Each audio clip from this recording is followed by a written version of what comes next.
নমস্কাৰ বন্ধু-বান্ধৱসকল, আজি মই এই ভিডিঅ'টোৰ জৰিয়তে অসম টেট 2021ৰ আপাৰ প্ৰাইমাৰী ছ'চিয়েল ষ্টাডি বিষয়ৰ সমাধান আনিছোঁ।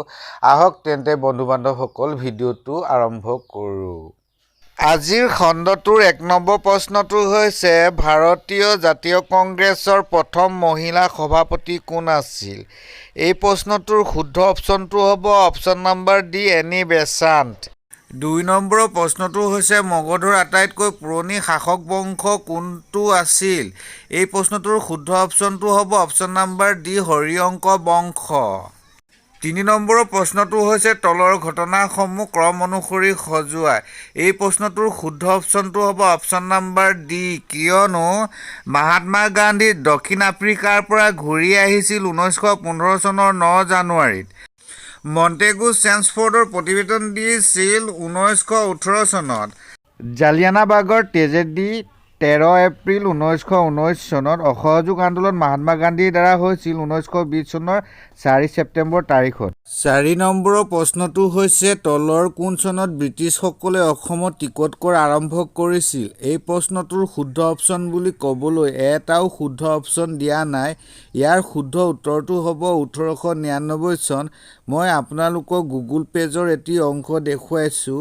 ইয়াত লিখা আছে the British government first introduce the stamp of duty in Assam in the year of 1899।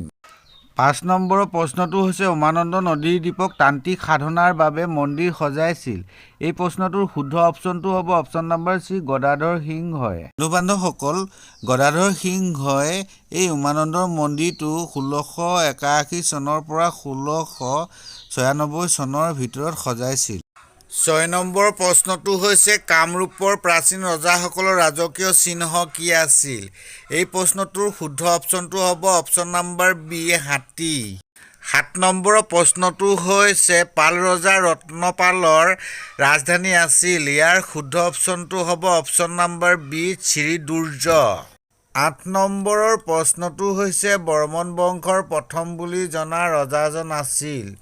এই প্ৰশ্নটোৰ শুদ্ধ অপশ্যনটো হ'ব option number B Pushya Barman. ৯ নম্বৰৰ প্ৰশ্নটো হৈছে আছাম এছ'চিয়েশ্যনৰ প্ৰথমখন অধিৱেশন ১৯০৫ চনত ক'ত অনুষ্ঠিত হৈছিল? ইয়াৰ শুদ্ধ অপশ্যনটো হ'ব অপশ্যন নম্বৰ চি ডিব্ৰুগড়ত। ১০ নম্বৰৰ অৰ্থাৎ আজিৰ খণ্ডটোৰ শেষৰ প্ৰশ্নটো হৈছে কোচসকলৰ মুদ্ৰাৰ স্বাভাৱিক আকাৰ আছিল। এই প্ৰশ্নটোৰ শুদ্ধ অপশ্যনটো হ'ব অপশ্যন নম্বৰ এ ঘূৰণীয়া। বন্ধু-বান্ধৱসকল, আজিৰ খণ্ডটো ইমানতে সামৰিছোঁ। পৰৱৰ্তী খণ্ডত পুনৰ বাকী ৰোৱা প্ৰশ্নকেইটা আগবঢ়াম। বন্ধু-বান্ধৱসকল, আপোনালোকে অসম টেটৰ প্ৰস্তুতিৰ বাবে ভিডিঅ'টোৰ ডেছক্ৰিপশ্যনত দিয়া লিংকবোৰত ক্লিক কৰি বিভিন্ন ধৰণৰ প্ৰশ্নোত্তৰ সমাধানৰ ভিডিঅ' চাব পাৰিব। বন্ধু-বান্ধৱসকল, ভিডিঅ'টো চাই কেনে পালে? যদি ভাল পাইছে তেনেহ'লে লাইক, শ্বেয়াৰ আৰু কমেণ্ট এটা কৰিবলৈ নাপাহৰিব। মোৰ এই চেনেলটো ছাবস্ক্ৰাইব কৰিব, লগতে বেল আইকনটো টিপি অল অপশ্যনত ক্লিক কৰি থ'ব, যাতে মই দিয়া ভিডিঅ'বোৰৰ ন'টিফিকেশ্যন আপোনালোকে পাই থাকে। ভিডিঅ'টো চোৱাৰ বাবে ধন্যবাদ। আজিলৈ আহোঁ, বাই।